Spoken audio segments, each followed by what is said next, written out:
Hey everyone, I'm Almar of almarsguides.com, and in this video here I'm going to teach you how to build a storehouse. So before I teach you how to build a storehouse, I wanted to show you a few of my storehouses so you can get an idea of the different sorts of designs that you can make with them. So this is a square storehouse. As you can see, I still leave a little gap here in between each cubby. That way I can fit in and grab whatever I wanted, even though I really technically wouldn't have to. If I filled this cubby, then I just wouldn't be able to read the signs, but I would still be able to grab the chests from a corner. Unless, I put a second wall there, then of course not. But this is my overflow storage area right here. So this is my multiplayer world too, where I play with friends. So that is the first overflow storage, and over here is my main storage right here.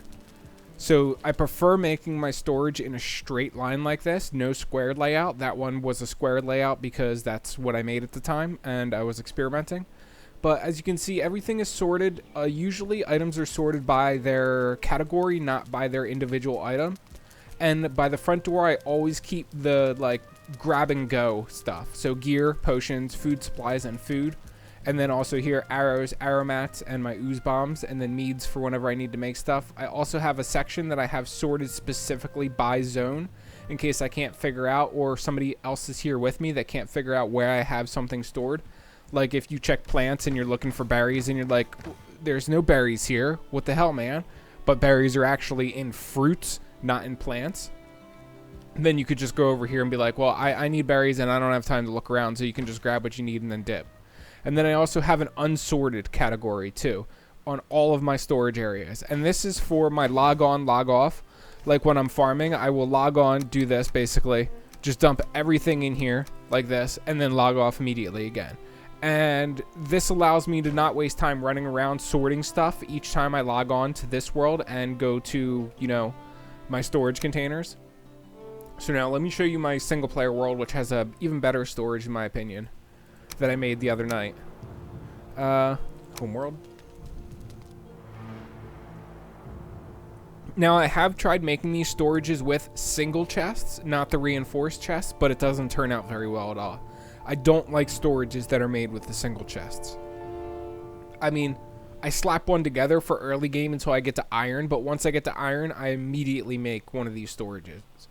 This is my favorite storage room, as you'll be able to see, because I remake it multiple times. So basically every world that I play on, and you'll be able to see some of the similar logic here, sorted by copper, silver, copper, tin, bronze, iron, silver, black metal. Thistle gets its own crate. Seeds, as you can see, some are unfilled yet. I haven't named them yet, which is perfect because they will be for overflow.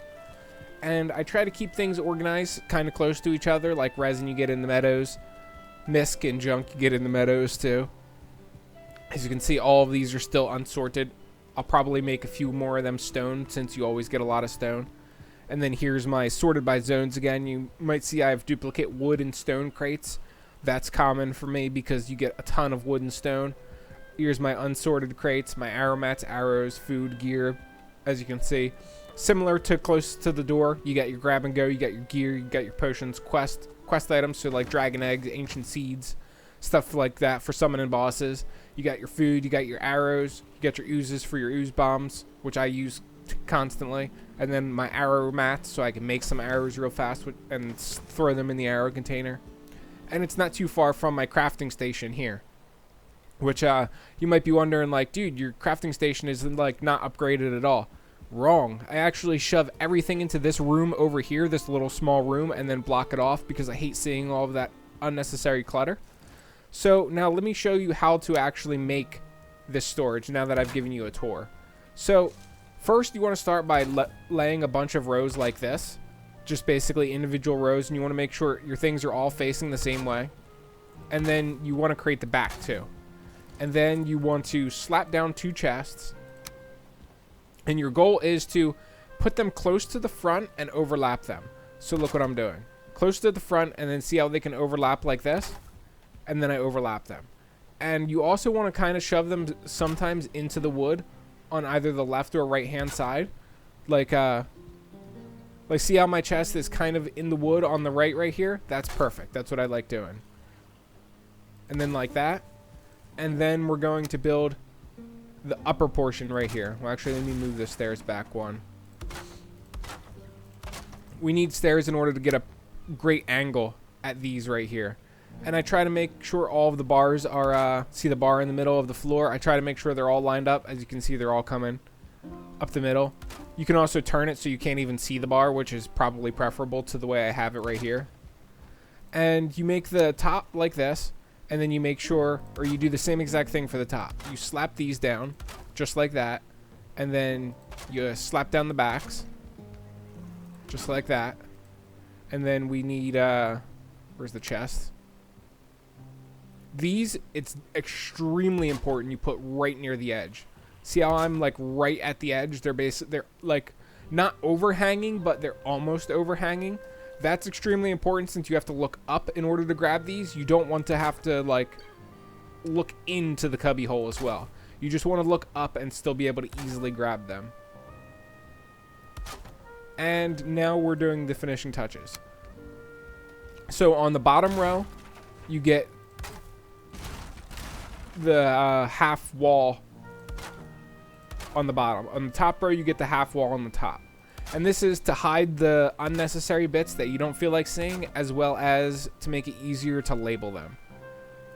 Because then you can just throw a label on the bottom, you know it belongs to the bottom chest, and then you can throw a label on the top and it belongs to the top chest. And it's as simple as that. And there you go. Now, as you can see, it blends in just with the others. Kind of little overhangs a little bit, so we're going to destroy it after the video.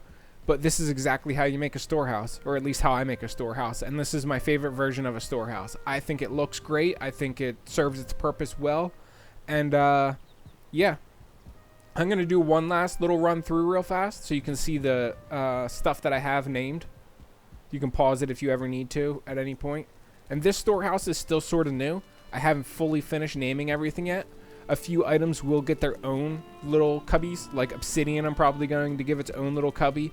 And there'll probably be a few more items. A few more like cloudberries might get an overflow stash. Usually the items that you get a ton of, I give an overflow stash to. But there you go. That's all there is to it. Hopefully you guys enjoyed this video. Hopefully you guys learned how to make a storehouse, and I will catch you guys around the next one. Peace.